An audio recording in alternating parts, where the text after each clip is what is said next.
Welcome all in the first part of JEE Mains differential equation વિકલ સમીકરણ from 12th science. તમે NCERT ની અંદર ચેપ્ટર નંબર 9 વિકલ સમીકરણ જે છે એનું આજથી આપણે JEE નું ટર્મ સ્ટાર્ટ કરીશું. આ ચેપ્ટર મોસ્ટ ઇમ્પોર્ટન્ટ એટલે છે બીકોઝ આ ચેપ્ટર તમને આગળ જઈને એન્જિનિયરિંગમાં પાછું same as it is repeat થશે, રાઈટ? તો આના JEE માં આપણે એવા એકાદ બે પોઈન્ટ્સની પણ ચર્ચા કરીશું કે જે તમને એન્જિનિયરિંગમાં યુઝ થશે, બટ અત્યારના તમારા લેવલ પર પણ એનો યુઝ તમને કરવામાં આવે છે, બરાબર? તો મેઇનલી જે આ ચેપ્ટરનું JEE છે ને એ ડિફિકલ્ટ નથી, કારણ કે જે ટોપિક તમે એનસીઈઆરટીમાં ભણીને આવ્યા છો બસ એના જ બેઝિસ પર થોડું કોમ્પ્લેક્સ અથવા તો થોડું હાયર લેવલનું પૂછાય, બાકી જે ટોપિક્સ છે એ એઝ ઇટ ઇઝ કવર થશે. કોઈ આમાં નવા થિયોરિટિકલ પોઈન્ટ કે કંઈ જ નથી, બટ એઝ આઈ સેડ કે એક બે પોઈન્ટ્સ આપણે એવા જોઈશું કે જે એન્જિનિયરિંગ લેવલના છે બટ કોઈક વખત JEE માં એનો યુટિલાઇઝેશન કરવામાં આવે છે. ઓકે, સો સ્ટાર્ટ કરીએ. સ્ટાર્ટિંગમાં આપણે થોડુંક રિવિઝન જોઈ લઈશું કે આપણું શું તમે કેટલી વસ્તુ ભણીને આવ્યા છો તે. Okay, and then will start with the actual questions.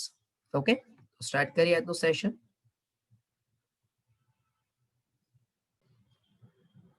Okay, તો જે ફર્સ્ટ ટોપિક છે એના વિશે આપણે ચર્ચા કરી કે ભાઈ what is differential equation, right? તો આપણને બધાને જ ખબર છે કે ડિફરન્શિયલ ઇક્વેશન કોને કહેવાશે, બીકોઝ ઘણી વખત સ્ટુડન્ટ્સને ડિફરન્શિયલ ઇક્વેશનને ઓળખતા જ નહીં આવડતું હોય. તો ડિફરન્શિયલ ઇક્વેશન શું છે? તો કે કોઈ એક ફંક્શન હોય કે જેમાં એક ઇન્ડિપેન્ડન્ટ વેરિયેબલ એટલે કે સ્વતંત્ર ચલ, એક ડિપેન્ડન્ટ વેરિયેબલ અને ડિપેન્ડન્ટ વેરિયેબલનું ઇન્ડિપેન્ડન્ટ વેરિયેબલના રિસ્પેક્ટમાં ડેરિવેટિવ, એટલે dy by dx, d square y by dx square, d cube y by dx cube plus dot up to nth derivative સુધી ઇક્વલ્સ ટુ 0. આને કહેવાય બેઝિકલી વિકલ સમીકરણ. પણ વિકલ સમીકરણની સૌથી અગત્યની કન્ડિશન કે વિકલિત વાળું નું પદ કમ્પલસરી હોવું જોઈએ અને બીજું સ્વૈર અચળ ન હોવો જોઈએ. સ્વૈર અચળ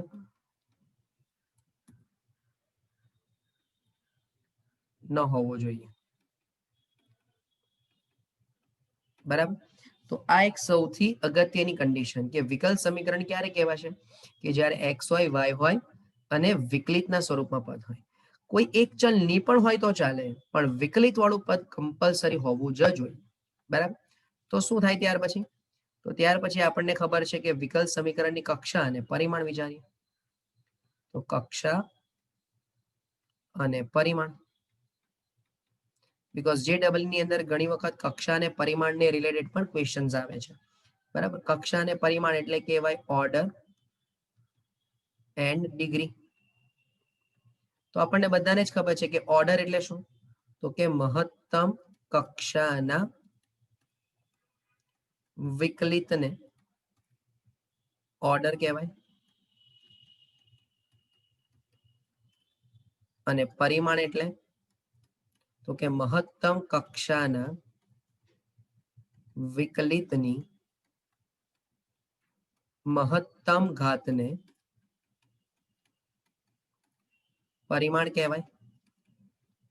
ઓકે, બટ પરિમાણમાં કમ્પલસરી વિકલ સમીકરણ વિકલિતના બહુપદીય સ્વરૂપમાં હોવું જરૂરી છે, બરાબર? અને પરિમાણ હંમેશા ધન પૂર્ણાંક સંખ્યા જ હોય, બરાબર? એટલે એ જેમ જેમ આપણે ક્વેશ્ચનની અંદર ચેક કરતા જઈશું તેમ તેમ આપણને ખબર પડતી જશે. પણ બે વસ્તુ કે વિકલ સમીકરણ વિકલિતના બહુપદીય સ્વરૂપમાં હોવું જરૂરી છે અને પરિમાણ હંમેશા ધન પૂર્ણાંક હોય. ત્યાર પછી કક્ષા અને પરિમાણ ભણ્યા પછી તમારી પાસે બીજો જે ટોપિક છે એ છે વિકલ સમીકરણનો રચના. તો વિકલ સમીકરણની રચનાની અંદર શું હોય? તો કે જો તમને કોઈ એક વિધેય f of x y c1 c2 dot up two cn બરાબર 0 બરાબર પ્રકારનું કોઈક સમીકરણ આપી દીધું હોય જ્યાં c1 c2 dot up two cn શું કહેવાય? સ્વૈર અચળ કહેવાય. હવે પહેલા કોઈકને એવું થાય કે સર સ્વૈર અચળ શું છે, તો હું સ્વૈર અચળ વિશે કહી દઉં. સ્વૈર અચળ એટલે હોય કોન્સ્ટન્ટ પણ એની કિંમત આપણને નહીં ખબર હોય. જેમ કે આવું કંઈક કહી દે કે ભાઈ 2xy plus ay square minus x square y બરાબર 0. ધારો કે આવું એક સમીકરણ છે તમારી પાસે. તો અહીંયા જે એ છે પોતે અચળ, સમજો, પણ સ્વૈર અચળ તરીકે એને કહેવાશે. જેમ કે તમને બધાને જ ખબર હશે કે ધારો કે હું એમ કહું છું કે સંકલન sin x dx, તો આપણે બધા જ બોલીએ છીએ minus cos x plus C. તો આ જે પ્લસ સી છે એને તમે નામ આપો છો સ્વૈર અચળ. કારણ શું? તો કે જ્યારે તમે આનું વિકલન કરશો, બરાબર, d by dx of minus cos x plus c કરશો, તો અહીંયા સી ને બદલે હું 1 મૂકું, 2 મૂકું, 3 મૂકું, 4/1/4 મૂકું, -2/3 મૂકું, કંઈ પણ મૂકું, બધાનું વિકલન તો મને સાઈન જ મળશે. બરાબર. પણ કયા વિધેયના વિકલનથી મને સાઈન મળ્યું છે જસ્ટિફાઈ નથી આપણી પાસે, એને માટે આપણે આ બધા જ કોન્સ્ટન્ટને રિપ્રેઝન્ટ કરવા માટે એક સ્વૈર અચળ મૂકી છે ને એને નામ આપી દીધું આપણે સી. એટલે એનો મીનિંગ કે સ્વૈર અચળ એટલે છે તો એક કોન્સ્ટન્ટ જ, પણ એવું કોન્સ્ટન્ટ છે કે જેની વેલ્યુ આપણને ખબર નથી. એટલે કે જો તમને કોઈ એક વિધેય કે જેમાં x છે, y છે અને c1 c2 dot up two cn પ્રકારના સ્વૈર અચળ છે, તો તમારે આપેલ વિધેયનું n વખત વિકલન કરવાનું. n વખત વિકલન કરવું એટલે એનો મીનિંગ શું થયો કે જેટલા સ્વૈર અચળ, ખાનગીમાં લખી દઉં, જેટલા સ્વૈર અચળ, એટલે આપણે એવું બી લખી દઈએ કે ભાઈ નંબર ઓફ સ્વૈર અચળ is equals two number of times વિકલન. આ ગુજરાતી ભાષામાં આપણે બરાબર વિચારી શકીએ. એટલે ધારો કે જો તમને 2 સ્વૈર અચળ મળે છે તો વિકલન 2 વખત કરો, 3 સ્વૈર અચળ મળે છે તો 3 વખત વિકલન કરો. તો આવું કરવાથી ટોટલ કેટલા સમીકરણ મળશે? તો કે કુલ n+1 સમીકરણ મળે. કેમ કે આ એક તો સમીકરણ આપ્યું જ છે અને તમે n વખત વિકલન કરશો એટલે n પહેલું વિકલન વાળું એક સમીકરણ, બીજા વિકલન વાળું બીજું સમીકરણ, ત્રીજા વિકલન વાળું ત્રીજું સમીકરણ, ડોટ ડોટ ડોટ કરીને તમે જતા જાઓ. તો n વખતના વિકલન પરથી n સમીકરણ મળશે અને જે ઓલરેડી એક સમીકરણ આપ્યું છે તે બરાબર સમીકરણ મળે, જેમાંથી પ્રત્યેક સ્વૈર અચળનો લોપ કરવો અને મળતું નવું સમીકરણ, જેને જી નામ આપી દઉં, કે જેમાં x હશે, y હશે, dy બાય dx હશે, d2y/dx² હશે, dot dot up two d⁻ny/dx⁻n બરાબર 0 હોય. બરાબર, જે સમીકરણ એ વિકલ સમીકરણ થશે. એટલે વિકલ સમીકરણની રચના કરવા માટે તમારી પાસે કોઈ એક y બરાબર એમાં જેમાં x y અને સ્વૈર અચળ આપ્યા હોય, જેમ કે એમ કહી દઉં કે y બરાબર a⁻x પ્લસ b⁻−x, આવું ધારો કે આપી દીધું. તો અહીંયા a અને b કેટલા સ્વૈર અચળ છે? 2. તમે આનું 2 વખત વિકલન કરો એટલે ટોટલ 3 સમીકરણ મળે અને ત્રણેય સમીકરણમાંથી તમારે a અને b નો શું કરવાનું? લોપ કરવાનો. રાઈટ. ચાલો, ત્યાર પછીનો જે મુદ્દો છે એ છે વિકલ સમીકરણનો ઉકેલ. ત્યાર પછીનો જે પોઈન્ટ છે એ છે વિકલ સમીકરણનો ઉકેલ.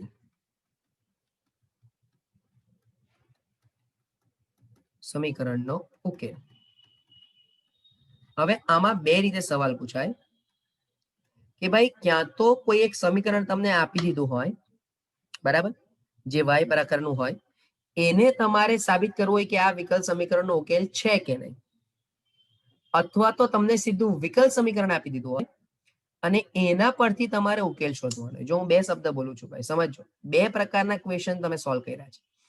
એક y બરાબર કરીને સમીકરણ આપી દીધું હોય, એનું વિકલન કર્યું તમે, વિકલન કરીને ચેક કરવાનું કે શું એ આપેલા વિકલ્પ સમીકરણનો ઉકેલ છે કે નહીં. અને બીજા વેમાં સીધું વિકલ્પ સમીકરણ તમને આપી દીધું હશે ને એનું સંકલન કરીને તમારે વાય સમથિંગ કરીને ઉકેલ શોધવાનો. બરાબર? એટલે પહેલા તો તમને આ ખબર પડવી જોઈએ કે બેમાંથી કઈ મેથડ તમારે કરવાની છે. કે સમીકરણનું વિકલન કરીને વિકલ્પ સમીકરણનો ઉકેલ ચેક કરવાનો છે કે વિકલ્પ સમીકરણ પરથી સંકલન કરીને સમીકરણ મેળવવાનું છે. બરાબર? પણ આમાં બે પ્રકારના ઉકેલ હોય, એક વ્યાપક ઉકેલ અને આ વિશિષ્ટ ઉકેલ.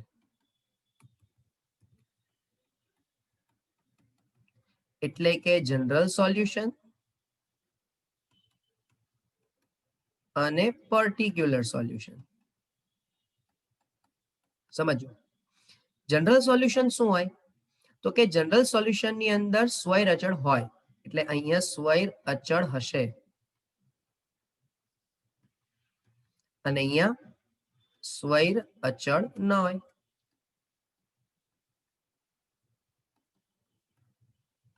ઓકે, વિશિષ્ટ ઉકેલ કમ્પલસરી કોઈક ને કોઈક શરત પર આધીન હશે,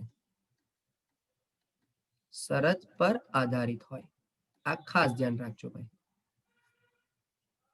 ઓકે, તો હવે વિકલ્પ સમીકરણના ઉકેલ શોધવાની મેથડ.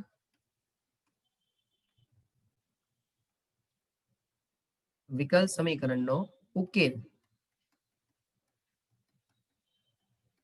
શોધવાની રીત તો આપણને બધાને જ ખબર છે કે વિકલ્પ સમીકરણનો ઉકેલ શોધવા માટેની ત્રણ રીત છે.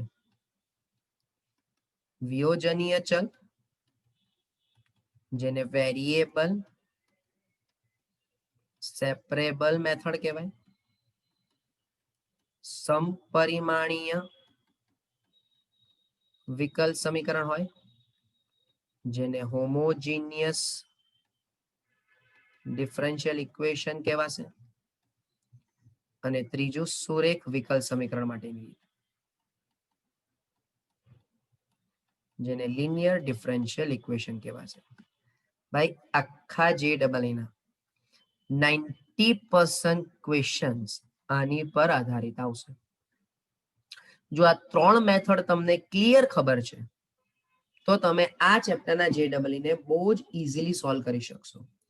વિયોજનીય ચલમાં શું કરવાનું તો કે p ઓફ xy સાથે dx હોય અને q ઓફ xy સાથે dy હોય તો તમારે x વાળા ટર્મને dx સાથે મૂકો અને y વાળા ટર્મને dy સાથે મૂકો. That's it. અને પછી સંકલન કરી દો. સમપરિમાણીયની અંદર તમારે dy by dx બરાબર x to the power n h of y by or h of y by x, અથવા તો જો dx by dy છે તો y raised to n h of x by y સ્વરૂપમાં ફેરવવાનું. અને પછી મેથડ તમને ખબર જ છે કે ક્યાં તો y by x બરાબર t લો અથવા તો x by y બરાબર t લો. અને જ્યાં સુધી ડિફરન્શિયલ લિનિયર ડિફરન્શિયલ ઇક્વેશનની વાત છે તો એનું ફોર્મેટ આપણને ખબર છે કે dy by dx plus px into y equals to q of x, અથવા dx by dy plus q of y into x equals to p of y. અને આ બંને પરથી તમારે શું શોધવાનું આવશે? IF શોધવાનું આવશે, જે હશે ઇન્ટિગ્રેટેડ ફેક્ટર, સાંકલ્યકારક અવયવ. બરાબર? તો આટલા ટોપિક્સ પરથી તમને વિકલ્પ સમીકરણ વિશે ચર્ચા આપણે કરવાની. બરાબર? એમાં મેજોરિટી જે ક્વેશ્ચન્સ છે એનો આધાર કોની પર છે તો કે વિકલ્પ સમીકરણનો ઉકેલ શોધવાની જે ત્રણ રીત છે એની પર હશે. હવે એમાં વ્યવહારુ દાખલા પણ આવી જશે, નોર્મલ મેથડના બેઝિસ પર પણ ક્વેશ્ચન્સ આવી જશે. ઓકે, જે એક્સ્ટ્રા પોઈન્ટ જે બે કે ત્રણ આપણે ડિસ્કસ કરવાના છે, જેને પ્યોર એટલે કે પરફેક્ટ ડિફરન્શિયલ ઇક્વેશન કહેવાય, પરફેક્ટ ડિફરન્શિયલ ઇક્વેશન, અને સુરેખ વિકલ્પ સમીકરણનો એક ટોપિક છે જેને બર્નોલીઝ ઇક્વેશન. આ બે ટોપિક તમારે એવા છે કે જે તમારા માટે નવા છે, સમજો. અને ત્રીજો ટોપિક કે જેમાં દ્વિતીય કક્ષા તમે ઓબ્ઝર્વ કરશો ને તો આ બધા જે સમીકરણ તમે શોધશો ને કે તમે જે શોધ્યા હશે એ માત્ર ને માત્ર પ્રથમ કક્ષા માટેના જ ઉકેલ શોધ્યા હશે.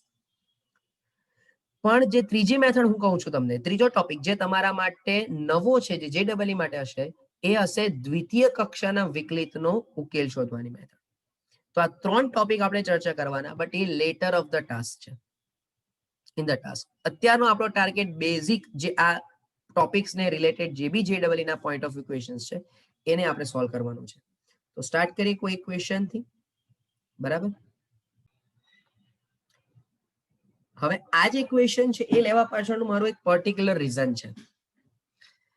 ધારો કે આપણને બધાને જ એવું ખબર છે કે વિકલ સમીકરણની કક્ષા કોની પર આધાર રાખે છે, તો કે મહત્તમ કક્ષાના વિકલિત પર. અને મહત્તમ કક્ષાનું વિકલિત કોની પર આધાર રાખે, તો કે સ્વયં અચળ પર. જો અહીંયા જ નિયમ લખ્યો છે આપણે કે જેટલા સ્વયં અચળ હોય એટલે વખત વિકલન. ધારો કે 4 સ્વયં અચળ છે તો 4 વખત વિકલન કર્યું, એનો મિનિંગ કે કક્ષા કેટલી હશે, કમ્પલસરી 4.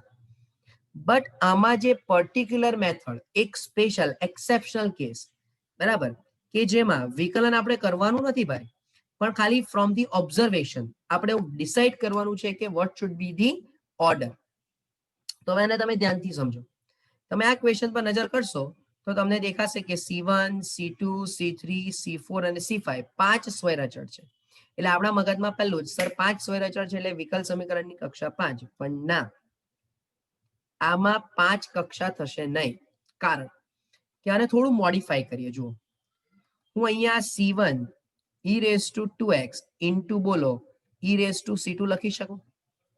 બાકીનું જે ટર્મ છે એને એઝ ઇટ ઇઝ લખી દો, plus C3 e⁻² plus C4 sin x plus C5. અચ્છા, હજુ આમાં તમે જ્યારે તમારે જો ચેન્જ કરવો હોય તો બોલા C1 ઇન્ટુ e⁻²C2 બંને મળીને કોઈ એક જ ચલ બનશે ને, અચળ બનશે ને.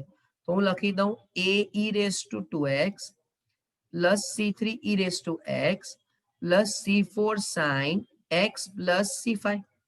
એટલે હવે તમે આની અંદર નંબર ઓફ આર્બિટરી કોન્સ્ટન્ટ્સ વિચારો. આર્બિટરી કોન્સ્ટન્ટ્સ એટલે સ્વયં અચળ. તો હવે અહીં જોજો a, C3, C4 અને C5 બોલો કેટલા સ્વયં અચળ આવ્યા ભાઈ? 4 જ સ્વયં અચળ છે. અને જો 4 સ્વયં અચળ હોય તો ઇમ્પ્લાઇઝ કક્ષા કેટલી થવાની ભાઈ? તો કે કક્ષા થવાની ઇક્વલ્સ ટુ 4, 4. એટલે છે ને આ એવું નથી કહેતો કે આ 4 માર્ક્સનો દાખલો છે, બટ ધ પોઈન્ટ ઇઝ કે તમને જ્યારે કોઈક વ્યવહારુ પ્રકારનો દાખલો આપ્યો હોય ને એના પરથી તમે કોઈક સમીકરણ બનાવો છો તો એમાં તમારા માઇન્ડમાં એવું સેટ થવું જોઈએ કે ફર્સ્ટ ટાઈમે જે દેખાતા નંબર ઓફ આર્બિટરી કોન્સ્ટન્ટ્સ હોય, જો એમાં કંઈક મલ્ટિપ્લિકેશન થી કે એડિશન થી તમે એને કન્વર્ટ કરીને કોઈ એક જ માં કન્વર્ટ કરી શકો છો. જેમ કે C1 અને e⁻²C2 આ બે સ્વયં અચળ અલગ અલગ દેખાતા હતા, પણ મલ્ટિપ્લિકેશન ને લીધે બંને સ્વયં અચળ થયા તો એકના એક જ, રાઈટ? તો તમને કક્ષામાં વેરિએશન જોવા મળશે. ઓકે, સો હોપફુલી આ પોઈન્ટ સમજમાં આવ્યો હોય. ચાલો, હવે આ ટાઈપના ક્વેશ્ચન ની અંદર શું કરીશું? પહેલા તો કક્ષા તો આપણને જોઈને જ ખ્યાલ આવી જશે 1 છે, પણ પરિમાણ માટે આપણે શું કરવું પડશે સૌથી પહેલા? તો કે અહીંયા જે ટર્મ દેખાય છે એમાં આ સ્ક્વેર રૂટ છે ને આપણા નિયમ પ્રમાણે આપણને બહુપદીય સ્વરૂપમાં જોઈએ. તો મારે શું કરવું પડશે સૌથી પહેલું? કે y minus x dy by dx is equals to root of a square dy by dx whole square plus b square. ચલો બંને બાજુ વર્ક કરી લઈએ. તો y minus x dy by dx whole square equals a square dy by dx whole square plus b square. આનું વિસ્તરણ કરશો એટલે y square minus 2xy dy by dx plus x square dy by dx whole square બરાબર a square dy by dx whole square plus b square. હવે આને તમે clear કહી શકશો કે આ બહુપદીય વિધેયના સ્વરૂપમાં છે. તો અહીંયા કક્ષા જે છે તે 1 થઈ ગઈ અને પરિમાણ જે છે એ 2 થઈ ગયું.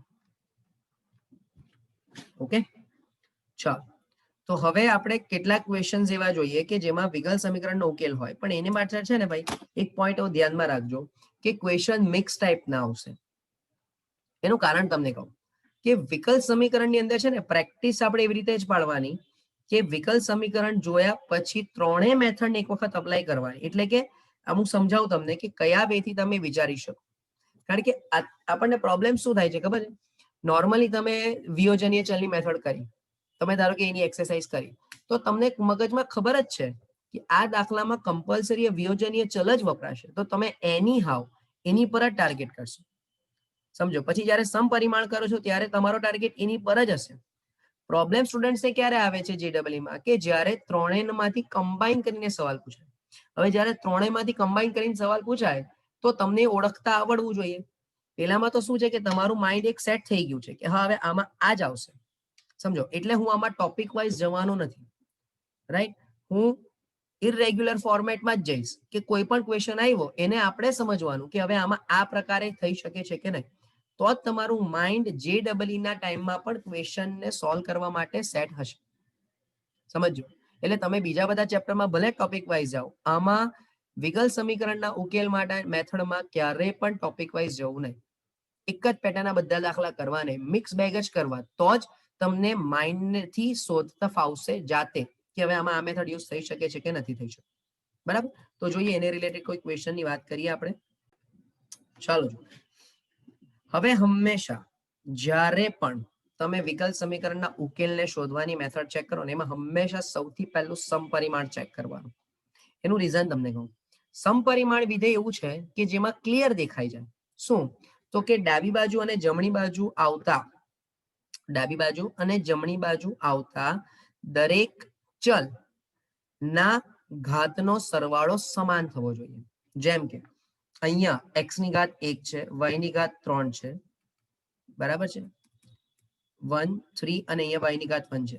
તો અહીંયા ક્લિયર છે કે આ સમપરિમાણ તો નથી જ. ઓકે, ચાલો. એટલે પહેલો પોઈન્ટ ક્લિયર થઈ ગયો. હવે વિચારો કે વિયોજનીય ચલ છે કે નહીં. તો વિયોજનીય ચલ માટે તમારે y સાથે પદ dy સાથે y ના પદ રાખવાના અને dx સાથે x ના રાખવાના. પણ આમાં તમે ચેન્જીસ કરી શકવાના નથી, રાઈટ? તમે ક્લિયર વિચારો કે ધારો કે હું y ને સામે લઈ જાઉં, બરાબર, તો dx ની છેદમાં x વાળું પદ, તો તમે અહીંયા x અને 2y ને છૂટા પાડી શકવાના નથી. એટલે x સાથે dx કે y સાથે dy નું ટર્મ સેટ નહીં થશે. તો કમ્પલસરી તમારી પાસે એક જ મેથડ છે. કઈ? તો કે સુરેખ વિકલ સમીકરણ. અને હવે સુરેખ વિકલ સમીકરણમાં પણ પાછા બે ફોર્મેટ, dy by dx હતું અને dx by dy હતું. તો કયું ફોર્મેટ વાપરશો? તો પહેલા અહીંયા જરાક તમે ટર્મ લખી દો કે x plus 2y cube dy by dx બરાબર y. ધારો કે હું x plus 2y cube બરાબર y dx by dy લખી દઉં અને dx by dy બરાબર x upon y plus 2y cube by y લખી દઉં, તો અહીંયા તમને ક્લિયર ખબર પડી ગઈ ભાઈ કે આ dx by dy minus x upon y equals to 2y square નું ફોર્મેટ છે. એનો મીનિંગ કે આ સુરેખ વિકલ સમીકરણ છે. હવે સુરેખ વિકલ સમીકરણને બી શોધવા માટેની એક પેટર્ન તમને કહું.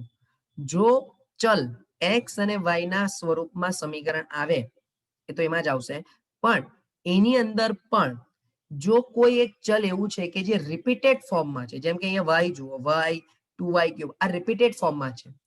એક ચલ કોન્સ્ટન્ટ રિપીટ થાય છે જ્યારે બીજું ચલ સિંગલ વે છે. જેમ કે x જ છે, જુઓ, x નો સહગુણક પણ 1 છે, x ની ઘાત પણ 1 છે, અને એના સિવાય બીજું કોઈ પણ ટર્મ x નું નથી. તમે આ રીતે વિચારજો. તમે જેટલા પણ દાખલા એનસીઈઆરટી માં બી કર્યા છે ને એમાં પણ દરેકમાં બી જોજો કે dy by dx વાળું ફોર્મેટ હશે તો એમાં y નું એક જ ટર્મ હશે.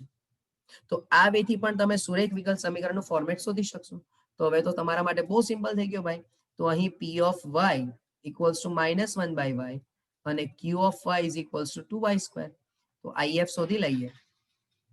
તો e raised to integration p of y dy, તો e raised to integration -1 by y dy, તો e raised to minus log mod y, એટલે 1 by y તમારું if આવશે.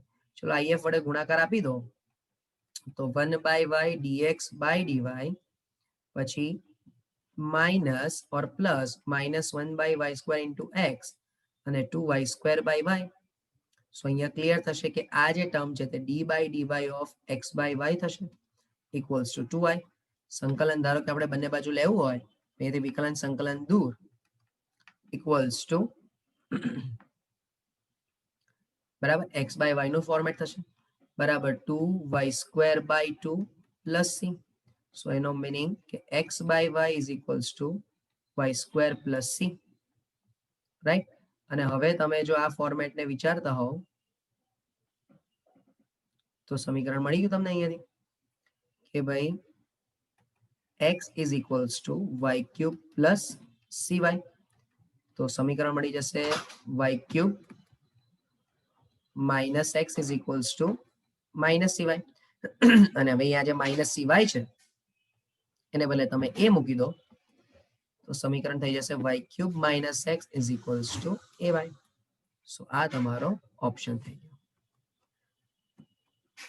ઓકે, સો આ રીતે પણ તમારે વિચારી શકાય, બરાબર. અને એટલે જ મારો ટાર્ગેટ હંમેશા એવો જ હોય કે આપણે મિક્સ બેક ક્વેશ્ચન કરીએ જ્યારે બી તમે વિકલ્પ સમીકરણનું JEE કરો છો ત્યારે, રાઈટ. સો આજના સેશન પર તો આપણે બેઝિક ઇન્ટ્રોડક્શન જોયું, બરાબર, શું છે શોની કાઇન્ડ ઓફ રિવિઝન કર્યું અને કેટલાક ક્વેશ્ચનની શરૂઆત કરી. સો નેક્સ્ટ સેશનથી હવે આપણો ટાર્ગેટ પ્યોર ક્વેશ્ચન્સને સોલ્વ કરવાનો રહેશે. Okay, so thank you from my side.